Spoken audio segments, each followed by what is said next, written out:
Squishy Monster, and today we're going to make a fresh pesto and goat cheese pasta utilizing that homemade goat cheese that we made not so long ago. I'll provide that link below. This is a quick, easy, and not to mention delicious supper, and I hope you guys give it a try. Behind me I have the pasta bubbling away, and you want to boil it off in really well salted water and reserve some of it for the sauce later. I'm going to make the pesto in here, and I'm going to load it up with some greens, and I have a combination of spinach. Just tuck it in there. It seems like a lot, but it'll wilt down. So spinach and some fresh basil. As soon as you tear that, it releases its oils. It smells so good. I love how basil smells. And then you want to add in some walnuts and toast them. So all you need to do to toast the walnuts, or any nuts for that matter, is use a dry pan and just keep your eye on it. Don't walk away from it because you don't want burned nuts, and make sure they turn like a deep tan golden color, and it'll just release a lot of its essential oils, and that's how you'll know it's toasted.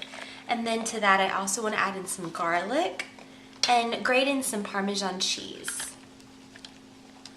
I also want to add in some salt and pepper, some freshly grated black pepper, and salt. But remember to not put too much salt in it because the pecorino or the Parmesan, whatever you're using, it is salty, has a salty bite. You can always add more later, but you can never take it back out, so just be mindful of that. And some kosher salt sprinkled on top. And then a splash of lemon, and just a little bit, just to give it a little bit of tartness, a little bite and tang, and some olive oil to reduce everything down. And when you're cooking, you want to use regular cooking oil or olive oil, but for this instance, you want to use extra virgin.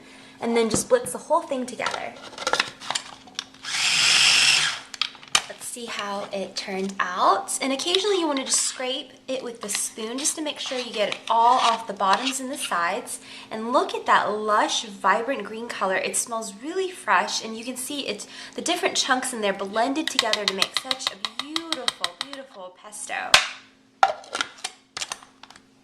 We are at the home stretch here, which is hugely indicative of how easy peasy this is, totally accessible for a weekday menu. And you can use whatever pasta shape you'd like, but I'm using tubular penne. I like that it's tubular, the sauce gets stuck inside and it oozes out and it gets trapped on the ridges. I love that. So to that, I'm going to spoon in my pesto, and the warmth of the pasta is going to warm everything through. It's going to be so beautiful, and it's going to smell delicious. And then on top of that, I'm going to add in my goat cheese, the homemade goat cheese that we made, so just another way to utilize it. And go in there with your spoon or your spatula, whatever you want to use, and just toss the whole thing together. It becomes this creamy pasta dish instantly. I love the pesto with a little bit of chunk, so you can see what you're eating, and look at that beautiful emerald color. It's so lush and just fresh looking. You want to just dig into it.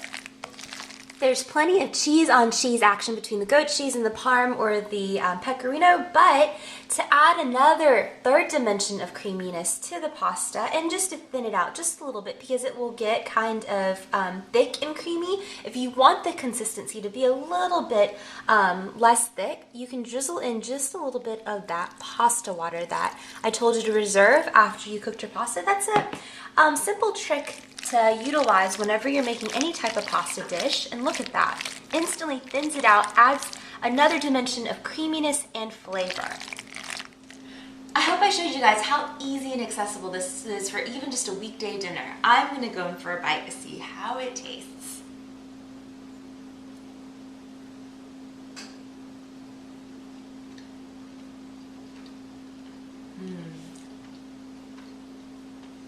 Immediately you get that thick velvety tang from that goat cheese, and it's married so beautifully with that fresh pesto. Like I said, I like mine chunky. You get that slight hit of mintiness almost from the basil, but it's mellowed out by that big bulk of the spinach. So this is a great way to tuck in vegetables for your kids. So yummy. I hope you guys give this a try. I want to thank you guys for hanging out with me. This is the Squishy Monster, and I'll see you guys soon. Bye!